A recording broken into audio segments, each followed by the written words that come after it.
आज आपण या व्हिडिओमध्ये मकर संक्रांतला सुगड पूजन कसे करावे ते पाहणार आहोत। नवीन वर्षातील पहिला मोठा सण म्हणजे मकर संक्रांत। देशभरात हा सण वेगवेगळ्या नावाने आणि पद्धतीने साजरा करण्यात येतो। मात्र महाराष्ट्रात या सणाला विशेष महत्त्व आहे। या दिवशी तिळगुळ वाटणे, पतंग उडवणे यासोबतच सुहासिनी महिला सुगडाची पूजा देखील करतात। मात्र ही पूजा कशी केली जाते याबाबत आज आपण जाणून घेणार आहोत। अग्नीच्या साक्षीने पूजा केली जाते, म्हणून सर्वप्रथम आपण दीपपूजन करून घेऊया।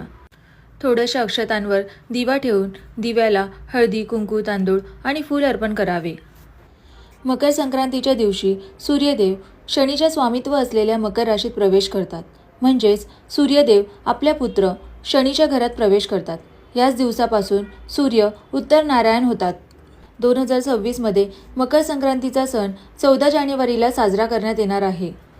मकर संक्रांतीला पुण्यकाळ हा दुपारी 3:13 पासून ते सायंकाळी 5:45 पर्यंत राहील। या पुण्यकाळाची एकूण कालावधी 2 तास 32 मिनिटे इतका आहे। तसेच मकर संक्रांतीचा महापुण्यकाळ हा दुपारी 3:13 पासून ते 4:58 पर्यंत असेल। महापुण्य काळाची कालावधी 1 तास 45 मिनिटे इतका राहील। दीपपूजन झाल्यानंतर आपण गणपती पूजन करणार आहोत।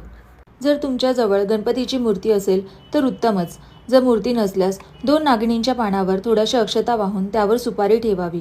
सुपारीला हळदी, कुंकू, तांदूळ आणि फूल अर्पण करावे। मकर संक्रांतीला काळ्या आणि तांबड्या रंगाच्या मातीच्या सुगडांची पूजा करण्याची प्राचीन परंपरा आहे। आमच्या इथे काळ्या मातीच्या सुगडांची पूजा केली जाते, म्हणून मी इथे काळ्या मातीच्या सुगडाचे पूजन करणार आहे। सुगड हे तांदूळ किंवा गहूवर स्थापन केले जाते। सुगड पूजन करण्यापूर्वी सुगड हे मी स्वच्छ पाण्याने धुवून घेतलेले आहे। आता आपल्याला 5 सुगडांची पूजा करायची आहे।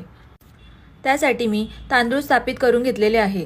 आता आपण सुगडला हळदी कुंकू लावून घेऊया। हळदी कुंकू लावताना 5 बोटं हळदीचे, 5 बोटं कुंकवाची असावीत। हळदी कुंकू लावताना खालून वरच्या दिशेला हळदी कुंकू लावावे। अशा प्रकारे मी 5ही सुगडला हळदी कुंकू लावून घेतलेले आहे आणि हळदी कुंकू लावून झाल्यानंतर आपल्याला हे सुगड तांदळावर स्थापित करायचे आहे। सुघट म्हणजे सुघटित असा घड। या घडात देशात बहरलेले नवे धान्य ठेवून त्याची पूजा करण्याची प्रथा आहे। लहान सुगड देवघरात मांडून त्याची पूजा केली जाते। हरभरा, गाजर, ऊस, तीळ, शेंगदाणे, बोरं, तिळगुळ, हळद, कुंकू, गव्याच्या ओंब्या हे सर्व साहित्य सुगडात घातले जाते। काही ठिकाणी कोकणात काळ्या सुगडांवर लाल सुगड पालथे ठेवण्याची पद्धत आहे, तर काही ठिकाणी काळं मोठं सुगड खाली त्यावर लाल सुगड ठेवून दोन्हीत वाण भरतात। सुगडमध्ये एक एक करून हरभरा, गाजर, ऊस, तीळ, शेंगदाणे, बोरे, तिळगुळ, हळद, कुंकू, गव्याच्या ओंब्या घालावे। परंतु ताट हे रिकामे ठेवू नये, त्यामध्ये थोडेफार धान्य ठेवावे। त्यानंतर सुगडावर अक्षता, फुलं, हळद, कुंकू वाहून मनोभावे पूजा करावी। त्यांना धूप दीप दाखवावा। सुगडाला तिळाचे लाडू आणि हलव्याचा नैवेद्य दाखवावा। सुगड पूजन झाल्यानंतर काही ठिकाणी हे सुगड महिला नंतर 5 जणींना वाण म्हणून देतात। यंदा संक्रांती देवी ही पिवळे वस्त्र परिधान करून येणार आहे, त्यामुळे महिलांनी पिवळे वस्त्र घालण्याचे टाळावे। आता आपण महिलांना वाण कसा द्यायचा ते पाहूया। वाण देताना सर्वप्रथम सुहासिनीला हळदी कुंकू लावावे। वाण देताना साडी किंवा ओढणीच्या साहाय्याने सुगड उचलून नंतर महिलांना तो वाण म्हणून द्यावा। सुगड पूजन झाल्यानंतर 5 सुहासिनी महिलांना हळदी कुंकू लावले जाते। त्याचप्रमाणे धनधान्याचे प्रतीक असलेले हे सुगड देवासमोर, मंदिरात आणि तुळशीसमोर देखील ठेवण्यात येते। तुळशीला हळदी, कुंकू, तांदूळ आणि फूल अर्पण करावे। त्यानंतर पदर किंवा ओढणीच्या साहाय्याने सुगड उचलून तुळशीजवळ ठेवावे। कोणत्याही महिलेला किंवा तुळशीला वाण देताना दोन्ही हातांनी धनधान्याची मूठ भरून घ्यावी।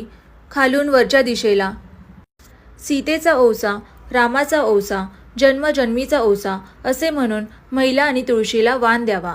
हा वाण 3 वेळा द्यावा। त्याचप्रमाणे वौसा देताना आपलेही ताट हे धनधान्याने भरलेले असावे याची दक्षता घ्यावी, ते रिकामी राहू नये। त्याचप्रमाणे हा वौसा तुम्ही आई, काकी, सासू, नणंद, मामी किंवा वहिनी किंवा तुमची मैत्रीण यापैकी कोणालाही देऊ शकता। वौसा घेईपर्यंत महिला या दिवसभर उपवास ठेवतात।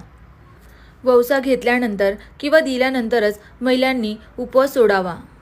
आणि सर्वात महत्त्वाचे म्हणजे संक्रांतीला सुगड पूजन हे पुण्यकाळात किंवा महापुण्यकाळात केले जाते. अशा प्रकारे तुम्हाला जर माझा हा व्हिडिओ आवडला असेल तर माझ्या या व्हिडिओला लाईक आणि शेअर करा.